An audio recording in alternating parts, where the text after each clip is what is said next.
5 अगस्त 2024 बाबा के आज की सुनते हैं। बाबा ने कहा, मीठे बच्चे, हाजी बाबा, तुम्हारे में ऑनेस्ट वह है जो सारे यूनिवर्स की सेवा करे, बहुतों को आप समान बनाए, आराम पसंद ना हो। तो ऑनेस्ट मतलब बाबा के साथ जब हम अपना ये समर्पण करते हैं कि बाबा अब सब कुछ तेरा है, और ये जो पार्ट अब मिला है, ब्राह्मण पार्ट, बीके पार्ट, ये भी तेरा है, इसको तू चाहे जैसे चलाए। तो जब ये बोलते हैं तो बाबा फिर चेकिंग भी करता है या करवाता है हमसे कि हम भी बोलने के बाद या मानने के बाद क्या हम उसी तरह से अपने कर्तव्य भी कर रहे हैं, क्योंकि बाबा हमसे क्या कराने वाला है ये हमें अच्छे से पता है कि बाबा ने हमको विश्व के कल्याण के लिए ये पाठ दिया है ना। हम सब जो बीके बने हैं, इन सबका मुख्य कार्य है अपने आप को, यानी इस पाठ को मन, बुद्धि, वचन, कर्म, संकल्प सबसे विश्व की सेवा करना। और हम पूरे दिन अपने आप को देखें कि हम ये सेवा पूरे दिन कितनी बार करते हैं, कितना समय करते हैं, या कितने लोगों की करते हैं। ऐसा तो नहीं कि हम सिर्फ जो हमारे लौकिक में हमें मिले हैं उनके ही पूरे सेवाओं में पूरा समय बिता दे रहे हैं, या ऐसा तो नहीं कि कुछ गिनती के जैसे कुछ जो स्टूडेंट्स है बस उनकी सेवाओं में बिता दे रहे हैं। ये भी ऑनेस्टी नहीं है ना। ऑनेस्टी का अर्थ है कि जब हम अपने को बेहद की स्थिति में टिकाते हैं, माना अपनी आत्मिक स्थिति में टिककर संसार में सभी आत्माओं के लिए, और ना सिर्फ आत्माओं के लिए लेकिन एक पूरा जो तत्व है, ये जो पांचों तत्व की ये जो मांडवा है, जिसको बाबा ने अभी कुछ दिन पहले मांडवा बोला था ना, उसकी सेवा करना। उसकी सेवा कैसे होगी? अपनी वाइब्रेशन से, है ना। हमारी जो अपनी स्थिति है उससे सेवा करना, उनको संकल्पों के द्वारा या अपने वाइब्रेशंस के द्वारा उनको फिर से सतो प्रधान बनाना। और जो बच्चे ऑनेस्ट होते हैं वो अनेक बच्चों को अपने जैसा बनाते हैं, माना उनसे भी सेम सेवाएं करवाते हैं मतलब उनको कराना करना सिखाते हैं। और कभी भी आराम पसंद नहीं होती कि बहुत सेवा हो गई अब नहीं करना, बस ठीक है, या हमें बस इतना ही करना है, नहीं, है ना। ऑनेस्ट बच्चे मतलब बी के पार्ट को अच्छे से अंतिम अंतिम जीवन तक, यानी जब आत्मा शरीर छोड़ेगी तब तक सारी समर्पित होकर सेवाएं देना ना। तो आराम पसंद नहीं होना चाहिए, नहीं तो फिर वो ऑनेस्टी नहीं होती बाबा के साथ। तो ये हमें चेक करना है कि हम कितने ऑनेस्ट है बाबा से। प्रश्न है, तुम ब्राह्मण बच्चे कौन से बोल कभी भी बोल नहीं सकते? तुम ब्राह्मण बच्चे कौन से बोल कभी भी बोल नहीं सकते? बाबा ने उत्तर दिया, तुम ब्राह्मण ऐसे कभी नहीं बोलेंगे कि हमारा ब्रह्मा से कोई कनेक्शन नहीं। तो डायरेक्टिव बाबा की को याद करते हैं, बिना ब्रह्मा बाप के ब्राह्मण कहला नहीं सकते। जिनका ब्रह्मा से कनेक्शन नहीं, अर्थात जो ब्रह्मा मुख वंशावली नहीं, वह शूद्र ठहरे। शूद्र कभी देवता नहीं बन सकते। तो यहाँ पर बाबा हम ब्राह्मण बच्चों से जब बात करता है तो चेकिंग है कि हम वाकई में ब्राह्मण हैं या नहीं। क्योंकि कई ऐसी आत्माएं होती हैं जो कई बार अपने ईगो के कारण या कुछ ऐसे पार्ट के कारण ये समझती है कि हमको ब्रह्मा से कोई मतलब नहीं, या ब्रह्मा का जो परिवार है, यज्ञ है, उससे कोई मतलब नहीं। हम तो जान रहे हैं कि हम आत्मा है और हम निराकार परमपिता परमात्मा ही हमारा सब कुछ है, तो हमें तो सीधे सीधे उससे कनेक्शन रखना है। तो अगर ऐसा सोचते हैं कि ब्रह्मा या ब्रह्मा का परिवार, उनसे कोई कनेक्शन नहीं, तो बाबा कहते तुम ब्राह्मण नहीं कहलाओगे, है ना, फिर तो शूद्र ही रहोगे, और शूद्र कभी देवता नहीं बन सकते। तो देवता भी एक पार्ट है ड्रामा में, ब्राह्मण भी एक पार्ट है ड्रामा में। लेकिन जो लोग ब्राह्मण का पार्ट यानी ब्राह्मण का कर्तव्य निभाते हैं वही देवता बनते हैं, क्योंकि देवता बनने का मतलब है आपने देवताई की जो प्रारब्ध है इसको संगम युग में कमाया है। संगम युग में आपने वो सारी सेवाएं या कर्तव्य किए हैं क्योंकि शिव बाबा ने ब्रह्मा के द्वारा चरित्र के द्वारा, लीलाओं के द्वारा करके दिखाए हैं, वही आपने कॉपी किए हैं। तो जिन्होंने ये कॉपी नहीं किया, जिन्होंने ब्रह्मा को कुछ नहीं समझा या ब्रह्मा से कुछ अपना रिश्ता नहीं रखा, ब्रह्मा मतलब ब्रह्मा का परिवार, ब्रह्मा फैमिली, है ना, तो वो देवता नहीं बन सकते, क्योंकि कर्तव्य as a human part, as a वीके पार्ट भी निभाना जरूरी है। तो बाबा कहते हैं जो शूद्र है, माना डायरेक्ट कोई सोचे कि हमें आपकी संस्था में नहीं आना है, हमें आपसे कोई मतलब नहीं रखना है, लेकिन हम समझ गए हैं कि शिव बाबा हमारा पिता है, ये बात हम मानते हैं। ऐसे बहुत तो लोग होते हैं जो ये मान जाते हैं, लेकिन फिर वो यहाँ से कनेक्शन नहीं रखते, या ज्ञान में नहीं चलते, या पुरुषार्थ नहीं करना चाहते, है ना, तो वो कभी देवता नहीं बन सकते। ओम शांति।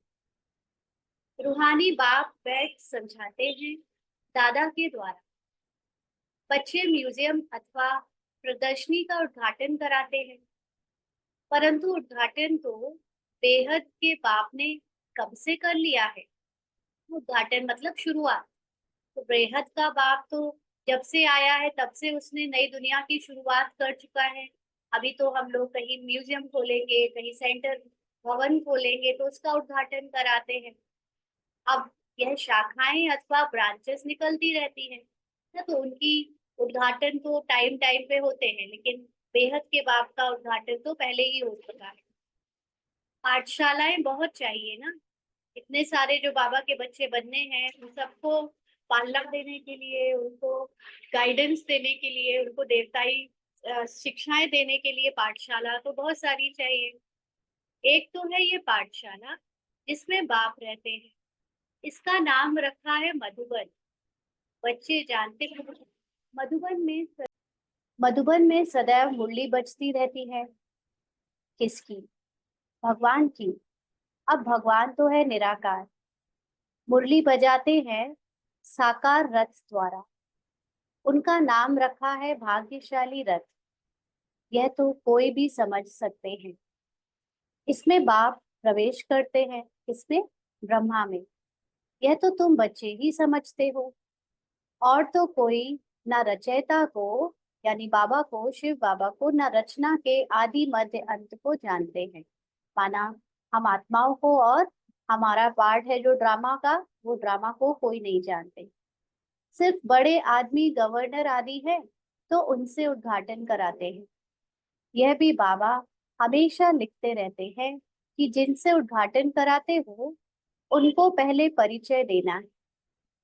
बाप कहते बाप कैसे नई दुनिया स्थापन करते हैं। उनकी यह ब्रांचेस खुल रही हैं, कोई ना कोई से खुलवाते हैं ताकि उनका कल्याण हो जाए। कुछ समझे कि बरोबर बाप आया हुआ है, ब्रह्मा द्वारा स्थापना हो रही है विश्व में शांति के राज्य की व आदि सनातन देवी देवता धर्म की। उसका उद्घाटन तो हो चुका है। माना ये जो बाबा धर्म की स्थापना कर रहा है, उसकी शुरुआत तो बाबा ने पहले ही कर दी है। अब जो ये रिबन कटिंग आदि होता है, वो तो फिर ब्रांचेस के लिए होता है, फैलाने के लिए, विस्तार के लिए होता है। बाबा कहते हैं अभी ये ब्रांचेस खुल रही है, जैसे कि बैंक की ब्रांचेस खुलती जाती हैं। बाप को ही आकर नॉलेज देनी है ना, भगवान ही आकर ज्ञान दे सकता है जो सत्य है।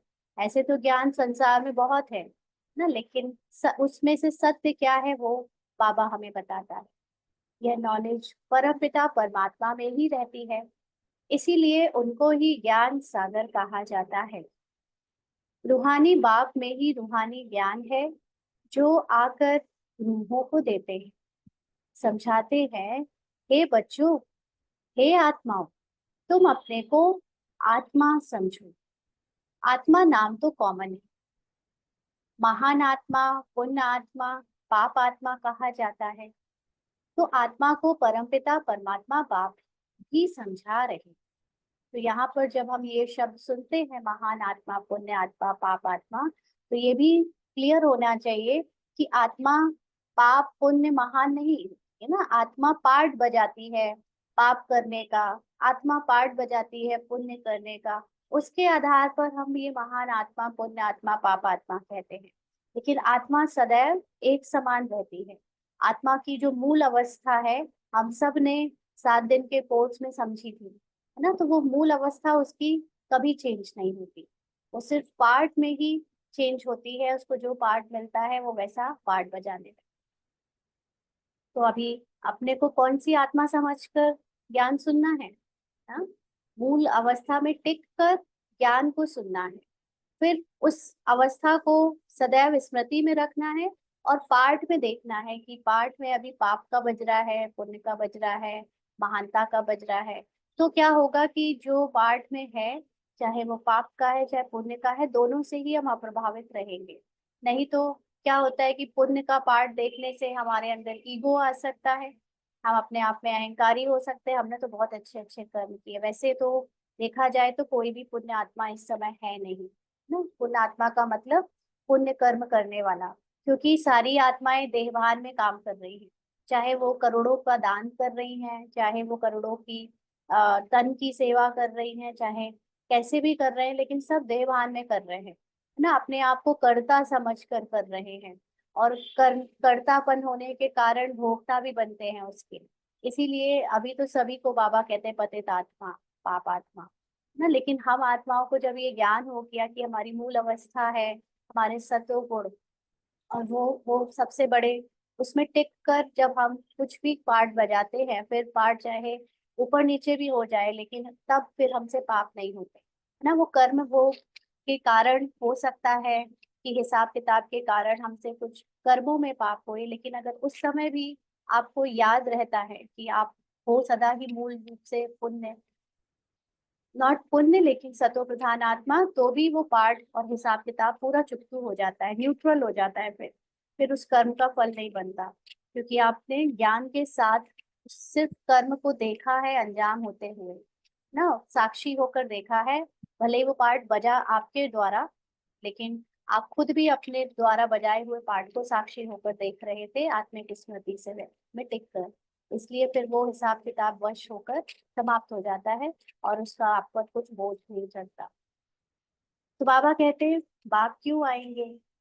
बच्चों को वर्षा देने के लिए ना। बाबा का सबसे बड़ा वर्षा यही है, ज्ञान। ज्ञान से ही सारा और सब कुछ कनेक्टेड है। फिर सतो प्रधान नई दुनिया में आना है। वर्ल्ड की हिस्ट्री ज्योग्राफी रिपीट कहा जाता है। नई अथवा पुरानी दुनिया मनुष्यों की ही है ना। मनुष्यों की यानी मन के वश जब आत्मा हो जाती है तो नई दुनिया पुरानी दुनिया उसको कहते हैं।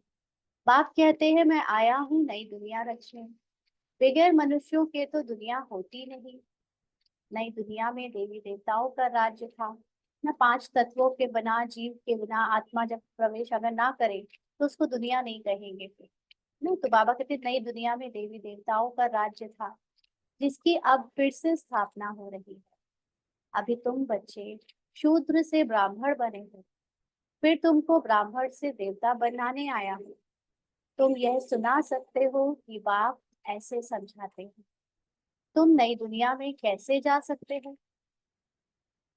अभी तो तुम्हारी आत्मा पतित विकारी है, सो अब निर्विकारी बनना है। तो ये पतित विकारी से निर्विकारी बनने का जो रास्ता है उसमें क्या विधि है? अपने को आत्मा समझ अपनी मूल अवस्था में टिकना, अपनी पतित स्मृतियों से पूरी तरह छुटकारा पाकर अपनी निर्विकारी स्मृति में पूरी तरह से टिक जाना। ये है जर्नी हम आत्माओं की पुरानी दुनिया से नई दुनिया में जाने की, है ना। इसके लिए बाबा का हमें आधार लेना पड़ता है, क्योंकि बाबा सदैव ही निर्विकारी है। हम आत्माओं ने पाठ में पतितपना किया और उसी से अपनी पहचान बनाई, इसलिए अभी हम अपने आप को निर्विकारी नहीं समझ पाते, और अपने को निर्विकारी ना समझ पाने के कारण हम अपने मूल रूप में टिक नहीं पाते। लेकिन जब बाबा कहता है कि तुम मुझे देखो, मुझे आधार बनाओ, मैं सदा निर्विकारी हूँ, तो हमारे लिए एज अ सेकंड पर्सन बाबा को देखना और फिर बाबा पर अपनी बुद्धि एकाग्र करना, टिक पाना आसान हो जाता है। तो इसलिए हम बाबा के समान बनते बनते फिर एक जैसे एकदम स्मृति में बाप समान हो जाते हैं ना। तो इसलिए बाबा भगवान है, क्योंकि भगवान या बाबा हमेशा निर्विकारी रहता है। तो अभी हमको अपनी इस आत्मा के पार्ट में पतितपना से विकारी बने से निर्विकारी का पार्ट में जाना है। इसीलिए एज अ ह्यूमन हमको अभी पार्ट में ना जो विकारियों का पार्ट निभाया, स्मृति भूल जाने के कारण अब हमें वापस स्मृति में लाकर सतयुगी स्मृति, चाहे अपनी परम धाम की स्मृति से फिर पाठ को शुद्ध बनाना है, कर्मों को शुद्ध बनाना है। इसको कहते हैं निर्विकारी कर्म करना, निर्विकारी जीवन जीना। तो जन्म जन्मांतर के पापों का बोझा सिर पर है। बोझा कब होता है? जब आपको लगता है कि आपको करना है, आपने किया है ना, तभी तो बोझा लगता है। तो इसीलिए जो जन्म जन्मांतर हम सब ने कर्म किए हैं, वो ये अज्ञानता के कारण कि वो हमने किए और हमने चूज किए। क्योंकि बीच की मेमोरी में तो बाबा ने हमको यही बताया कि संकल्प तुम रचते हो, फिर कर्म भी तुम ही करते हो, अब अपने कर्मों को शुद्ध बनाओ। ये सब ज्ञान इसलिए बाबा ने चलाया क्योंकि अभी 100 वर्षों के संगम युग में अंत में सबको कर्मातीत बनना है। और बीच में अगर ये ज्ञान खोल दे कि बने बना ड्रामा, तो बाबा ने बताया कि ड्रामा अनुसार सब होता है, लेकिन मेजॉरिटी उस गहराई में कभी गए नहीं कि अगर ड्रामा के अनुसार सब कुछ हो रहा है तो फिर हमने कहाँ कुछ किया, हम कौन होते हैं कुछ करने वाले। ये तो ड्रामा अनुसार आत्मा को पार्ट बजाना ही पड़ा, चाहे पाप का बजाए चाहे पुण्य का बजाए ना। अब ये ड्रामा एंड की तरफ बढ़ रहा है और बोझा अभी लेकर हम ढो के चल रहे हैं कि हमारे ही कर्मों का बोझ है जो आज चारों तरफ हमको इतनी स्ट्रगल मिल रहा है, कठिन परिस्थितियां मिल रही हैं या शरीर में भोगनाएं मिल रही हैं। तो अब ये समझ जिसको होती जाएगी, वो जैसे पापों के बोझे से हल्का होता जाएगा कि करने वाले हम थे भी नहीं, ना हम करता थे, ना हम सोचता थे, ना ही हम बोलने वाले थे। ये सब कुछ ड्रामा की स्क्रिप्ट अनुसार होता गया, तो फिर इसकी भोगना भी हम नहीं भोगेंगे ना। मतलब आएगी भोगना, ऐसे नहीं कि शरीर या परिस्थितियां आएंगी नहीं, वो सब आएगा, लेकिन आप अब शरीर से डिटैच होने का अभ्यास में जुट पड़ोगे, है ना। अब आपको शरीर के मन बुद्धि संस्कार यहाँ तक कि कर्म, इससे कुछ भी अपनापन, अपना पहचान नहीं बनाओगे, तो ऑटोमेटिकली उसका बोझा जैसे सर से उतर गया कि जब मैंने कुछ भी चूज नहीं किया है, मैंने कुछ भी अपने अकॉर्डिंग नहीं सोचा है, तो फिर मैं इससे फ्री हूँ।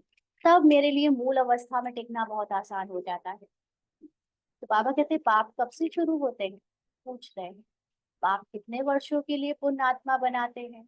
21 वर्ष तक। यह भी तुम बच्चे अभी जानते हो। 21, नॉट 21 वर्ष, लेकिन 21 जन्म, सॉरी, है ना, 2500 वर्ष। 21 जन्म तुम पुण्य आत्मा रहते हो, फिर पाप आत्मा बनते हो। जहाँ पाप होता है वहां दुख ही होगा ना, ये रूल है, नियम है। भले ही पार्ट में है, लेकिन कोई थिएटर की मूवी भी होती है, सीरियल्स भी होते हैं, तो उसमें भी जो कोई भले एक्टर एक्टिंग कर रहे हैं पाप की, लेकिन उनको भी एंड एंड तक दुख मिलता है ना। इसलिए यहाँ पर भी हमारे द्वारा अगर पार्ट में पाप हुए हैं तो उसका दुख तो मिलेगा ही। पाप कौन से हैं, कौन से पाप किए होंगे हमने, वह भी बाप बतलाते हैं। एक तो तुम धर्म की ग्लानि करते हो, माना अपने आत्मा के धर्म से हटकर शरीर के धर्म में टिक जाते हो कि मैं माँ हूँ, मैं पिता हूँ, मेरे लिए पिता का धर्म है, मैं माँ का धर्म है, मेरे लिए बच्चा होने का धर्म है। और वो हिंदू मुस्लिम सिख ईसाई वाले धर्म तो है ही, वो तो सब जानते हैं, है ना। तो फिर उसकी भी ग्लानि करते हो कि ये धर्म हो गए, तो अब उसके लिए तुम अपने रूल्स चलाते हो, अपने नियम चलाते हो। फिर कितने तुम पतित बन गए, मुझे बुलाते आए हो, हे पतित पावन आओ। सो अब मैं आया हूँ, पावन बनाने वाले बाप को तुम गाली देते, ग्लानि करते हो, इसीलिए तुम पाप आत्मा बन पड़े हो। कहते भी हैं प्रभु जन्म जन्मांतर का पापी हूँ, आकर पावन बनाओ। तो बाप समझाते हैं कि जिसने सबसे जास्ती जन्म लिए हैं, उनके ही बहुत जन्मों के अंत में प्रवेश करता हूँ। ब्रह्मा बाबा ने सबसे ज्यादा फर्स्ट जन्म से आखिरी तक जन्म लिया, पहली आत्मा जिससे शुरुआत होती है कल्प की, तो उनके अंदर प्रवेश करते हैं बाबा। बहुत जन्म किसको कहते, बच्चे, 84 जन्मों को। जो पहले पहले आए हैं वही 84 जन्म लेते हैं। पहले तो यही लक्ष्मी नारायण आते हैं। यहाँ तुम आते ही हो नर से नारायण बनने के लिए। कथा भी सत्य नारायण की सुनाते हैं। कभी राम सीता बनने की कथा सुनाई है किसी ने? बाबा ने भी कभी कहा कि ऐसा पुरुषार्थ करो थोड़ा कम, 14 कला तक ही बन पाओ, 16 कला मत बनना। ऐसे तो नहीं हुआ ना कभी। नर से नारायण बनने की कथा भक्ति में भी चलती है, तो बाबा भी नर से नारायण की कथा सुनाता है। तो बाबा कहते हैं नारी से लक्ष्मी, बाप बनाते ही हैं नर से नारायण। सॉरी, कभी राम सीता बनने की कथा सुनाई है किसी ने? उसकी ग्लानि की हुई है ना, राम सीता की स्टोरी में उनके लिए थोड़ा सा दाग लगाए हैं कि राम ने सीता को भेज दिया वनवास में, और ऐसे कुछ कुछ वियोगी बने वो लोग। जबकि नर से नारायण या लक्ष्मी नारायण के पार्ट में कोई भी ग्लानि नहीं है। तो बाप बनाते ही है नर से नारायण, नारी से लक्ष्मी, जिनकी कभी कोई निंदा नहीं करते हैं। बाप कहते हैं मैं राजयोग सिखलाता हूँ। विष्णु के दो रूप, यह लक्ष्मी नारायण है। छोटेपन में राधे कृष्ण है, यह कोई भाई बहन नहीं। अलग अलग राजाओं के बच्चे थे, वह राजकुमार, वह महाराज कुमारी, वह महाराज कुमार, वह महाराज कुमारी, दोनों ही अलग अलग, जिनको स्वयंवर के बाद लक्ष्मी नारायण कहा जाता है। यह सब बातें कोई मनुष्य नहीं जानते। कल्प पहले यह सब बातें जिनकी बुद्धि में बैठी होंगी, उनकी ही बुद्धि में बैठेंगी। इन लक्ष्मी नारायण, राधे कृष्ण आदि सबके मंदिर हैं। विष्णु का भी मंदिर है, जिनको नर नारायण का मंदिर कहते हैं। और फिर लक्ष्मी नारायण का अलग अलग मंदिर भी है। ब्रह्मा का भी मंदिर है, ब्रह्मा देवताय नमः। फिर कहते शिव परमात्माय नमः। वह तो अलग हो गया ना, देवताओं को कभी भगवान थोड़ी कहा जाता है। तो बाप समझाते हैं पहले जिससे उद्घाटन कराना है उनको समझाना है। विश्व में शांति स्थापन अर्थ भगवान ने फाउंडेशन लगा दिया है। विश्व में शांति लक्ष्मी नारायण के राज्य में थी ना, यह सतयुग के मालिक थे ना। तो मनुष्य को नर से नारायण, नारी से लक्ष्मी बनाने की यह बड़ी गॉडली यूनिवर्सिटी है, अथवा ईश्वरीय विश्वविद्यालय है। विश्वविद्यालय तो बहुतों ने नाम रखे हैं, वास्तव में वह कोई वर्ल्ड यूनिवर्सिटी है नहीं। यूनिवर्स तो सारी विश्व हो गई ना, सारे विश्व को यूनिवर्स कहते हैं। सारे विश्व में बेहद का बाप एक ही कॉलेज खोलते हैं। तुम जानते हो विश्व में पावन बनने की विश्वविद्यालय केवल यह एक ही है, जो पाप स्थापन करते हैं। हम सारे विश्व को शांति धाम, सुख धाम ले जाते हैं, इसीलिए इसको कहा जाता है ईश्वरीय विश्वविद्यालय। ईश्वर आकर सारे विश्व को मुक्ति, जीवन मुक्ति का वर्षा देते हैं। कहाँ बाप की बात, और कहाँ यह सब कहते रहते यूनिवर्सिटी। यूनिवर्स अर्थात सारी दुनिया को चेंज करना, यह तो बाप का ही काम है। हमको यह नाम रखने नहीं देते, और गवर्नमेंट खुद रखती है। हाँ, बाबा ने उस समय कोशिश की होगी कि इसको यूनिवर्सिटी के नाम से चलाया जाए, बट सरकार की तरफ से उसमें कोई अड़ंगा आया होगा। इसलिए बाबा ये बात कह रहे हैं कि हमको यूनिवर्सिटी नाम रखने नहीं देते और खुद रख लेते हैं, जबकि हम यूनिवर्सिटी वाला यूनिवर्स के लिए काम कर रहे हैं, और संसार की यूनिवर्सिटी तो यूनिवर्स के लिए पढ़ाई नहीं करवाती। बाबा कहते हैं यह तो तुमको समझाना है, वह भी पहले तो नहीं समझाएंगे। बोलो, हमारा नाम ही है ब्रह्मा कुमार कुमारियां।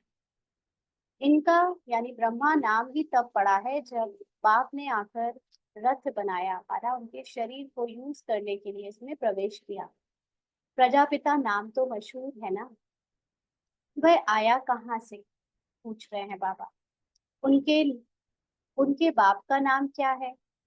ब्रह्मा को देवता दिखाते हैं ना, देवताओं का बाप तो जरूर परमात्मा ही होगा।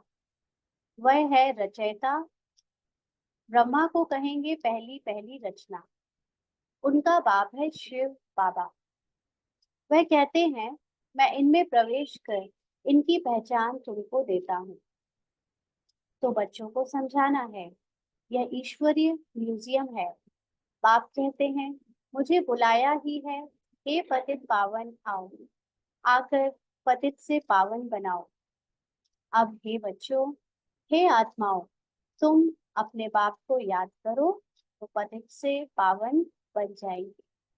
अभी 1 मिनट के लिए हम सभी अपनी स्थिति में स्थित हो जाएं, अपने सत्य स्वरूप में स्थित होकर सामने बाबा को देखें, उनकी निराकारी तत्वगुणी संपूर्ण सागर की स्थिति में, और उनसे अपनी शक्तियों को महसूस करें।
आगे बाबा कहते हैं, मन मना भव, यह अक्षर तो गीता के ही हैं। भगवान एक ही ज्ञान सागर पतित पावन है। श्री कृष्ण तो पतित पावन हो ना सके, वह पतित दुनिया में आ ना सके। पतित दुनिया में पतित पावन बाप ही आएंगे। अब मुझे याद करो तो पाप भस्म हो जाएंगे। कितनी सहज बात है ना? बाबा को याद करो माना अपने को जब आत्मा समझते हैं तो पाठ से उपराम हो जाते हैं, और पाठ से उपराम होकर जब बाबा के समस्त यानी बाबा को देखते हैं तो अपने संपूर्णता का अनुभव होने लगता है।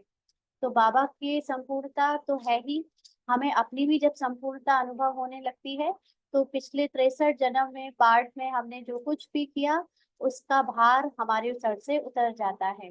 फिर सिर्फ साक्षी होकर हम उसके भोग को देखते हैं कि वो आ रहे हैं, लेकिन फिर उसकी भोगना को हम महसूस नहीं करते ना। सिर दर्द होगा या पेट दर्द होगा या रिश्तों में टकरार होगी, ये सब होगा, लेकिन वो कहीं ना कहीं पार्ट में शायद थोड़ा बहुत दुख भी दे, मतलब दुख नहीं लेकिन दर्द दे, लेकिन दुख नहीं देगा ना। भोगना मतलब दुख ही होना उस चीज को लेकर।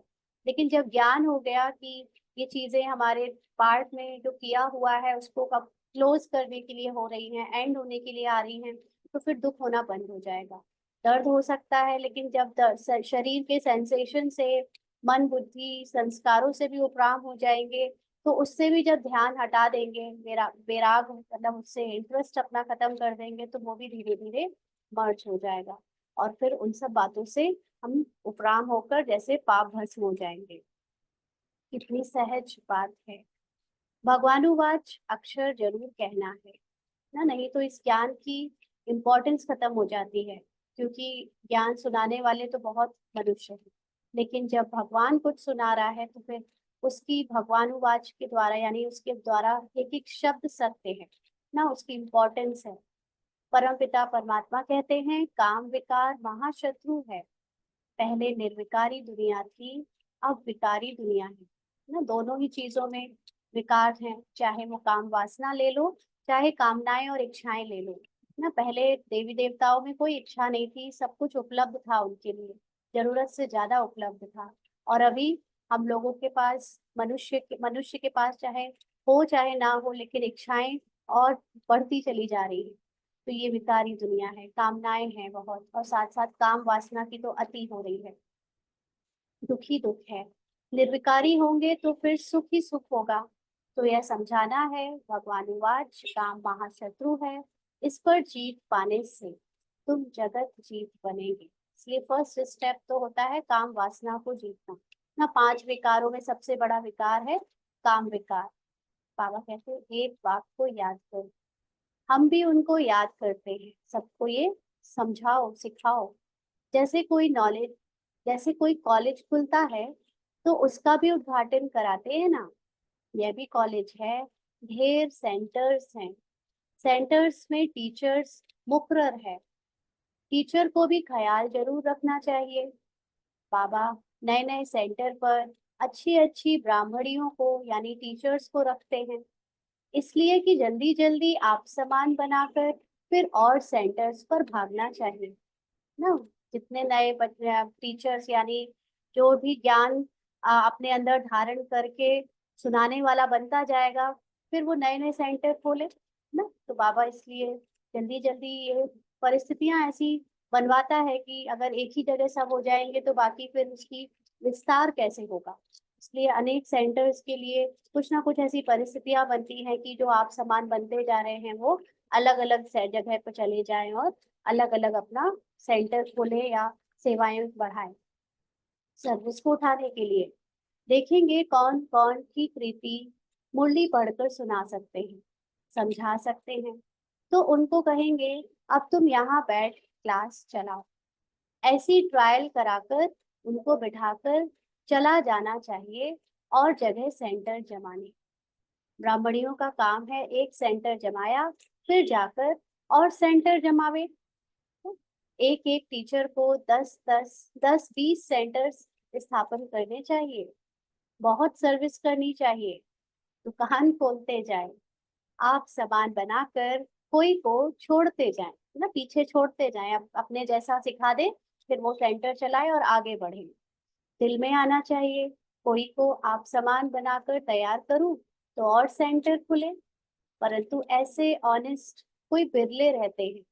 ऑनेस्ट उसको कहा जाता है जो सारे यूनिवर्स की सेवा करे। एक सेंटर खोला, आप सामान बनाया, फिर दूसरे स्थान पर सेवा की। एक ही स्थान पर अटक नहीं जाना चाहिए। अच्छा, किसी को समझा नहीं सकते हो तो और काम करो ना, स्कूल सेवाएं करो, दूसरी चीजें करो। उसमें देह अभिमान नहीं आना चाहिए कि ये तो ज्ञान सुनाने की सेवा करती है और मुझे बोल दिया कि दूसरी सेवाएं करो, ऐसे नहीं आना चाहिए। मैं तो बड़े घर की हूँ, यह काम कैसे करूँ, हमको दर्द होगा। हाँ, ऐसे थोड़ा भी काम करने से हड्डी दुखेगी, इसको देह अभिमान कहा जाता है ना। कई लोग बैठे रहते हैं कि हम नहीं करेंगे, हमारे घर में हम खुद कुछ काम नहीं करते, सर्वेंट्स हैं, यहाँ क्यों करें हम, है ना। तो ये देह भान है, देह भान नहीं देह अभिमान है ना। देह भान में तो मोस्टली रहते हैं, लेकिन देह अभिमान माना अपने को पार्ट समझकर चलाना और फिर उसके अकॉर्डिंग अंदर फील करना। कुछ भी समझते नहीं है, औरों की सर्विस करनी चाहिए ना। जो फिर वह भी लिखें कि बाबा फलाने ने हमको समझाया, हमारी जीवन बना दी। सर्विस का सबूत मिलना चाहिए। एक एक एक एक फिर कहाँ चला गया। बाबा कहते जो फिर वह भी लिखें कि बाबा फलानी ने हमको समझाया, हमारी जीवन बना दी। सर्विस का सबूत मिलना चाहिए। एक एक टीचर बनना चाहिए। फिर खुद ही लिखे बाबा हमारे पिछाड़ी ढेर संभालने वाले हैं, हमने बहुत आप सामान बनाए हैं, हम सेंटर्स खोलते जाएं। ऐसे बच्चे को कहेंगे फूल। सर्विस ही नहीं करेंगे तो फूल कैसे बनेंगे। फूलों का भी बगीचा है ना, तो उद्घाटन करने वालों को भी समझाना चाहिए। हम ब्रह्मा कुमार कुमारियां हैं, शूद्र से ब्राह्मण बन देवता बनते हैं। बाप इस ब्राह्मण कुल और सूर्यवंशी चंद्रवंशी कुल की स्थापना करते हैं। इस समय तो सब शूद्र वर्ण के हैं। सतयुग में देवता वर्ण के थे ना। शूद्र वर्ण मतलब बॉडी कॉन्शियसनेस में है, सब अपने को शरीर और पार्ट समझते हैं। सतयुग में भले ही अपने को पार्ट समझते हैं लेकिन आत्मा समझ के पार्ट समझते हैं ना। ऐसा नहीं कि उनको ज्ञान होता है कि हम आत्मा हैं तो हम निराकारी दुनिया से आए हैं। उनको भी ये ज्ञान नहीं होता, लेकिन वो अपने को शरीर का अभिमान नहीं रखते।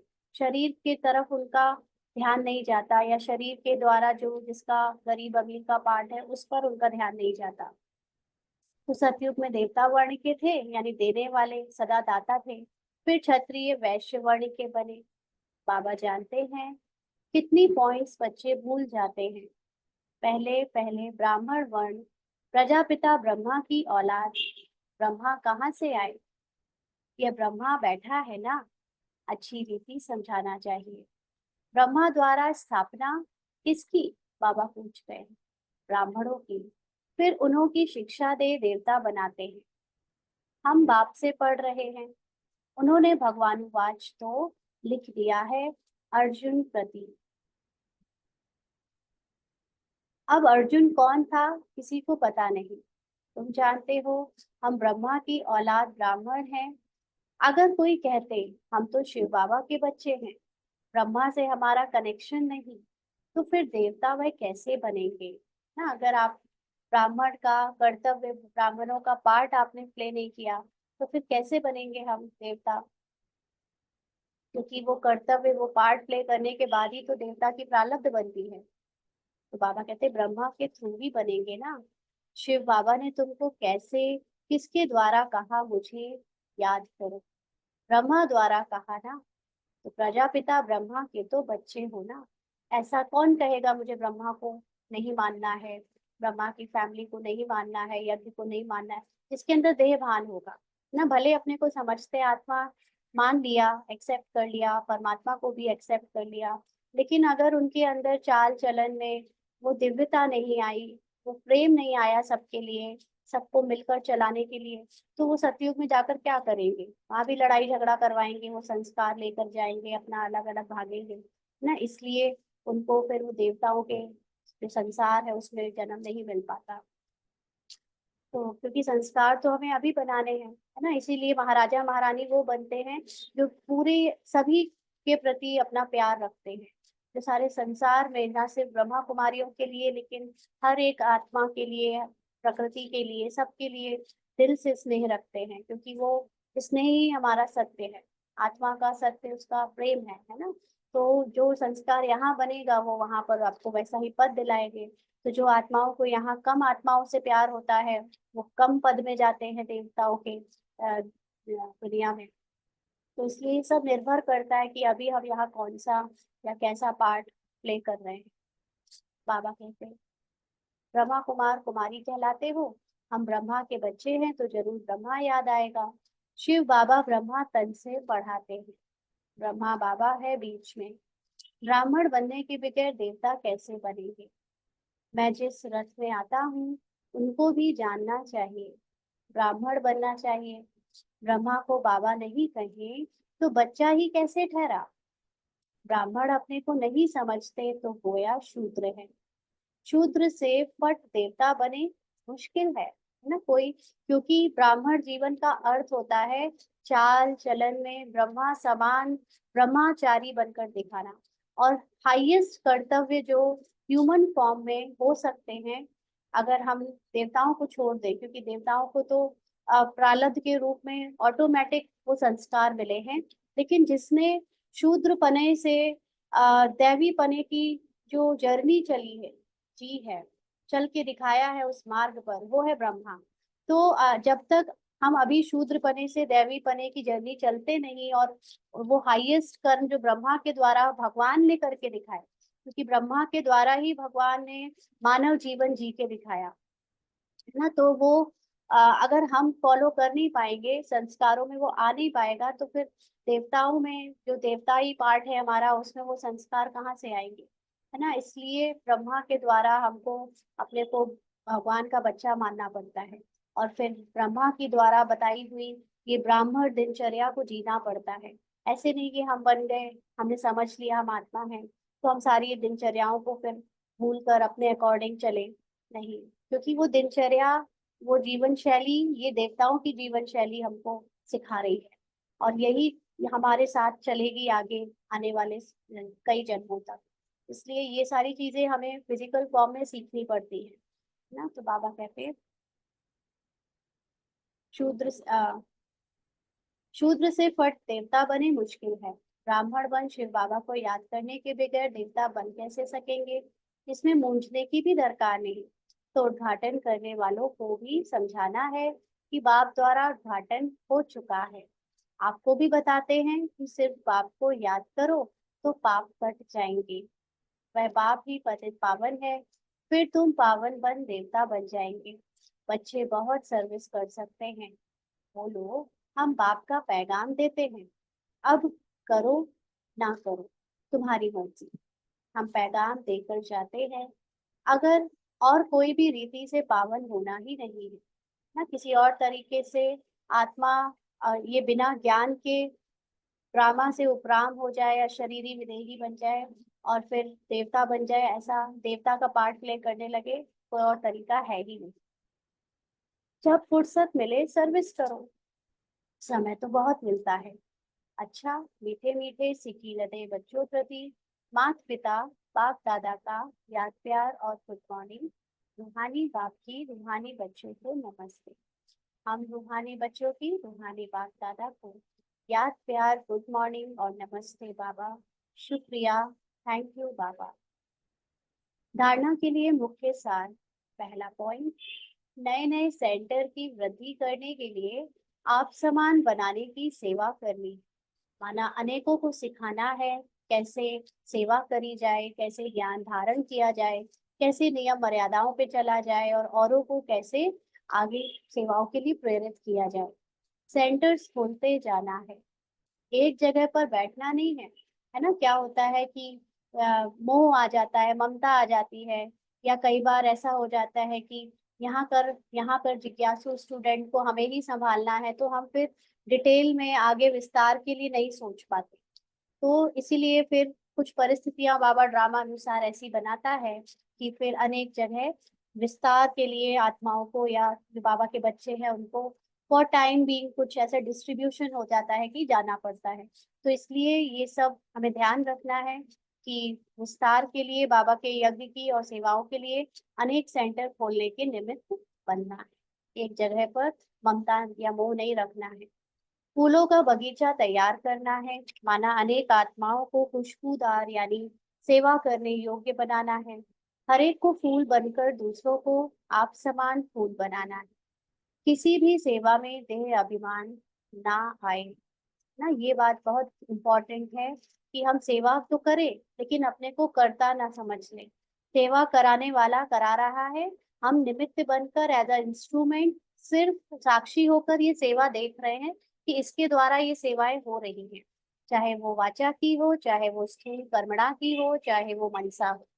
हम करने वाले नहीं ना, साक्षी हैं, हम देख रहे हैं कि ये सेवाएं इस निमित्त के द्वारा हो रही हैं। इसलिए वो देह अभिमान जो है कि मैं कर रही हूँ, मेरे से हो रहा है, ये भी देह अभिमान में आ जाता है, इसमें नहीं आना है। आज का वरदान है, सर्व पदार्थों की आसक्तियों से न्यारे अनासक्त प्रकृति जीत भाव। सर्व पदार्थों की अनासक्तियों से न्यारे अनासक्त सर्व पदार्थों की आसक्तियों से न्यारे अनासक्त प्रकृति जीत भाव। बाबा ने समझाया, अगर कोई भी पदार्थ कर्मेंद्रियों को विचलित करता है, अर्थात आसक्ति का भाव उत्पन्न होता है, तो भी न्यारे नहीं बन सकेंगे। इच्छाएं ही आसक्तियों का रूप है। कई कहते हैं इच्छा नहीं है लेकिन अच्छा लगता है, तो यह भी सूक्ष्म आसक्ति है। इसकी महीन रूप से चेकिंग करो कि यह पदार्थ अर्थात अल्पकाल सुख के साधन आकर्षित तो नहीं करते हैं। यह पदार्थ प्रकृति के साधन हैं। जब इनसे अनासक्त अर्थात न्यारे बनेंगे, तब प्रकृति जीत बनेंगे। तो प्रकृति जीत बनने के लिए आत्मा को अपनी प्रकृति में चल रहे पार्ट से उपराम होना पड़ेगा, इंटरेस्ट खत्म करना पड़ेगा, तब प्रकृति आपके अधीन बनेगी। ऐसा कहते हैं ना, अगर आप किसी से प्रभावित होते हो तो आप उसको प्रभावित नहीं कर सकते।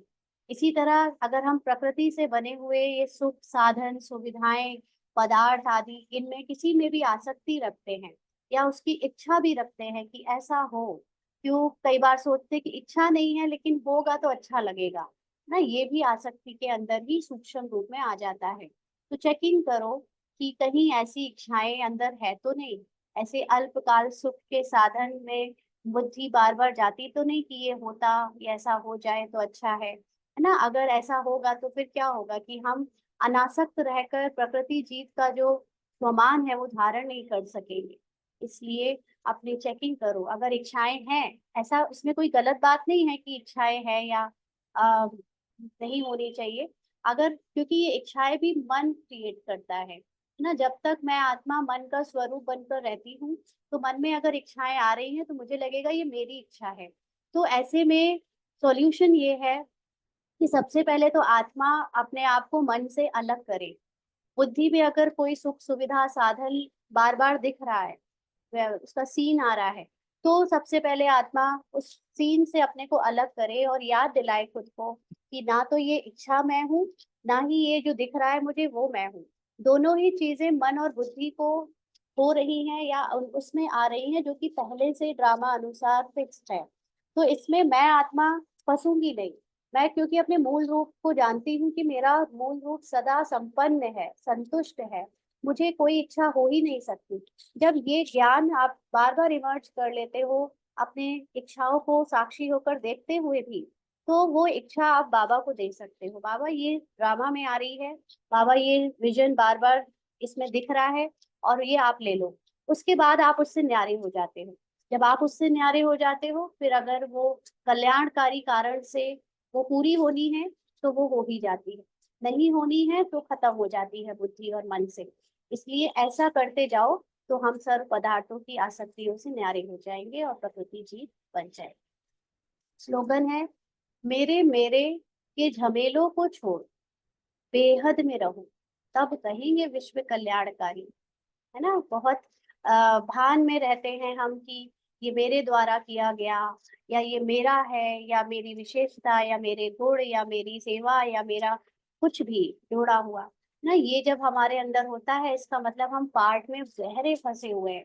और अपने ही, यहाँ तक कि मेरे संकल्प, मेरी डिसीजन पावर, मेरी सोचने की, निर्णय लेने की शक्ति, इसमें भी मेरा मेरा अगर बहुत होता है, तो मतलब ये मन धोखा दे रहा है। कि मन बुद्धि आपको ये बता रहा है कि आत्मा ने अपनी मन बुद्धि से पहचान बनाई हुई है ना। तो इस चीज से फ्री होने के लिए सदा बेहद में रहो, माना अपनी मूल आत्मा की स्थिति में स्थित रहकर मन बुद्धि संस्कार को भी अपने से अलग देखो और साक्षी होकर देखो। फिर वो आत्मिक स्थिति में जो उसकी मूल अवस्था है, जब वो अनुभव होगी, तो आपके अंदर ऑटोमेटिकली ड्रामा से वैराग आ जाएगा। हर चीज देखते हुए करते हुए भी आपको उसमें इंटरेस्ट नहीं होगा, और तब आपके द्वारा विश्व कल्याण का काम होगा। तो तब कहेंगे विश्व कल्याण। अच्छा, शांति।